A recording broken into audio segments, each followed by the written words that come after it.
ಶಾಸ್ತ್ರ ಹೇಳುತ್ತೆ, ಪ್ರಾಣಿ ಪ್ರಪಂಚದಲ್ಲಿ ಬಂಧನವನ್ನು ಬಯಸುವ ಏಕೈಕ ಪ್ರಾಣಿ ಹಸು ಮಾತ್ರ. ಇನ್ನು ಯಾವ ಪ್ರಾಣಿಗಳಿಗೂ ಬಂಧನ ಇಷ್ಟ ಆಗೋದಿಲ್ಲಂತೆ. ಅವು ಬಿಡುಗಡೆಯಿಂದ ಸಂತೋಷದಲ್ಲಿ ಓಡಾಡಿಕೊಂಡು ಬರಬೇಕು.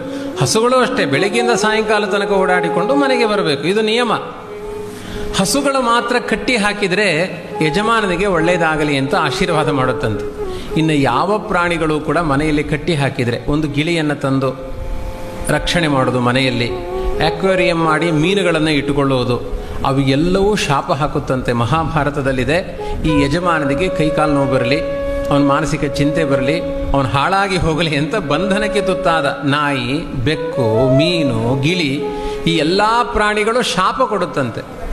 ಇಷ್ಟಾಗಿ ಈ ಪಾರಿವಾಳ ಗಿಳಿಗಳೆಲ್ಲ ಮನೆ ಒಳಗಡೆ ಬಂದು ಏನಾದರೂ ಗೂಡು ಮಾಡಿ ಮೊಟ್ಟೆ ಇಟ್ಟರೆ ಅಕಾಲ ಮರಣ ಬರುತ್ತೆ ಅಂತ ಸೂಚನೆ ಇದು ಅಂತ ಹೇಳಿದ್ದಾರೆ. ಹಾಗಾಗಿ ಅವುಗಳನ್ನೆಲ್ಲ ಅತಿಯಾಗಿ ಪ್ರೀತಿಸಲಿಕ್ಕೆ ಹೋಗಬಾರದು. ಅವುಗಳು ಪ್ರಕೃತಿಯಲ್ಲಿ ಬದುಕಬೇಕಾದದ್ದು.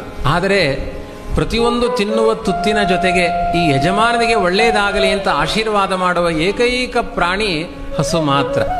ಇವತ್ತೇನಾಗಿದೆ ನಮ್ಮ ಸಮಾಜದಲ್ಲಿ, ಹಸುವೊಂದನ್ನು ಕಟ್ಟಲಿಕ್ಕೆ ತಯಾರಿಲ್ಲ. ನಾಯಿ ಕಟ್ಟುತ್ತಾರೆ, ಪುಚ್ಚೆ ಸಾಕ್ತಾರೆ, ಮನೆ ತುಂಬ ಪುಚ್ಚೆಗಳು. ಒಂದು ಬೆಕ್ಕಿನ ರೋಮದಲ್ಲಿ ಕೋಟಿ ಬ್ರಹ್ಮಹತ್ಯೆಯ ಪಾಪಗಳಿದೆಯಂತೆ. ಅದಕ್ಕೆ ಸಣ್ಣ ಸಣ್ಣ ಮಕ್ಕಳೆಲ್ಲ ಪುಚ್ಚೆ ಪುಚ್ಚೆ ಅಂತ ಅಚ್ಚೆ ಬಚ್ಚೆ ಎಲ್ಲ ಮಾಡಬಾರ್ದು. ಅದಕ್ಕೆ ಅತಿಯಾದ ಪ್ರೀತಿಯನ್ನು ಮಾಡಬಾರ್ದು. ಮಹಾಪಾಪಿಷ್ಠವಾದ ನಾನೇ ದೇವರು ಅನ್ನುವ ಅಹಂಕಾರಪಟ್ಟ ವ್ಯಕ್ತಿಗಳು ಬೆಕ್ಕಾಗಿ ಹುಟ್ಟಿರ್ತಾರೆ ಅಂತ ಇದೆ. ಅದು ಹಾಲು ಕುಡಿಬೇಕಾದ್ರೆ ಈ ಯಜಮಾನ ಸತ್ತೇ ಹೋಗಲಿ ಎನ್ನುತ್ತಂತೆ, ಅಷ್ಟು ಕೆಟ್ಟ ಪ್ರಾಣಿ ಅದು ಪುಚ್ಚೆ. ಇನ್ನು ಹೊಡೆದು ಕೊಲ್ಲಿಕ್ಕೆಲ್ಲ ಹೋಗಬೇಡಿ ಆಯಿತಾ. ಅತಿಯಾದ ಪ್ರೀತಿಯಿಂದ ಅದನ್ನು ಸಾಕ್ಲಿಕ್ಕೆ ಹೋಗಬೇಡಿ. ಸೈಂಟಿಫಿಕ್ ಆಗಿಯೂ ಒಂದು ಬೆಕ್ಕಿನ ರೋಮ ನಿಮ್ಮ ಗರ್ಭಕ್ಕೆ ಹೋದರೆ, ಹೊಟ್ಟೆಗೆ ಹೋದರೆ ಅದು ಕ್ಯಾನ್ಸರ್ ಆಗಿ ಪರಿಣಾಮ ಆಗುತ್ತೆ ಎನ್ನುವ ನಿಂದನೆಗಳು ಸೈಂಟಿಫಿಕ್ ಆಗಿ ಇದೆ. ಪ್ರತಿಯೊಂದು ಪ್ರಾಣಿಗಳು ದ್ವೇಷ ಮಾಡುತ್ತೆ. ಯಜಮಾನನ ಹತ್ತಿರ ಬಂಧನ ಇಷ್ಟಪಡಲ್ಲ. ಹಾಕಿದ ಪದಾರ್ಥವನ್ನು ಸ್ವೀಕಾರ ಮಾಡುತ್ತೆ. ಅವುಗಳಿಗೆ ಪದಾರ್ಥಗಳನ್ನು ಕೊಡಿ, ಆದರೆ ಮಮತೆ ಬೇಡ. ಮಮತೆಗೆ ಯೋಗ್ಯವಾದ ಏಕೈಕ ಪ್ರಾಣಿ ಹಸು ಮಾತ್ರ. ಪ್ರತಿಯೊಂದು ತುತ್ತಿಗೂ ಯಜಮಾನನ ಮನೆಯಲ್ಲಿ ಬರುವ ಸಮಸ್ತ ಕಷ್ಟಗಳು ಪರಿಹಾರ ಆಗಲಿ ಅಂತ ಪ್ರತಿಯೊಂದು ತುತ್ತನ್ನು ತಿನ್ನಬೇಕಾದ್ರೆ ಯೋಚನೆ ಮಾಡುತ್ತಂತೆ ಹಸು. ಹಾಗಾಗಿ ಪ್ರತಿ ಒಂದು ಹಸುವನ್ನು ರಕ್ಷಣೆ ಮಾಡಿದರೆ ಸಮಗ್ರ ಭೂಮಂಡಲದಲ್ಲಿರುವ ಎಲ್ಲ ಜೀವರಾಶಿಗಳಿಗೆ ಆಹಾರವನ್ನು ಕೊಟ್ಟ ಪುಣ್ಯ ಇದೆ. ಕೊನೆಗೆ ಮನೆಯಲ್ಲಿ ರಕ್ಷಣೆ ಮಾಡಲಿಕ್ಕಾಗಲಿಲ್ಲ ಅಂದರೆ ಬೀದಿಯಲ್ಲಿ ಹೋಗುವ ಹಸುಗಳಿಗಾದರೂ ಆಹಾರ ಕೊಟ್ಟು ಬನ್ನಿ ಅಂತ ಪ್ರತಿದಿನ ಕರ್ತವ್ಯದಲ್ಲಿ ಸೇರಿಸಿದ್ದಾರೆ. ಯಾವ ಪ್ರಾಣಿಗಳಿಗೂ ಭೂತಬಲಿ ಅಂತುಂಟು. ಅದು ಸುಮ್ಮನೆ ಆ ಅನ್ನವನ್ನು ಭೂಮಿಯ ಮೇಲೆ ಹಾಕುವುದು, ಯಾರ್ಯಾರಿದ್ದಾರೆ ಎಲ್ಲ ತಿಂದುಕೊಂಡು ಹೋಗಲಿ ಅಂತ.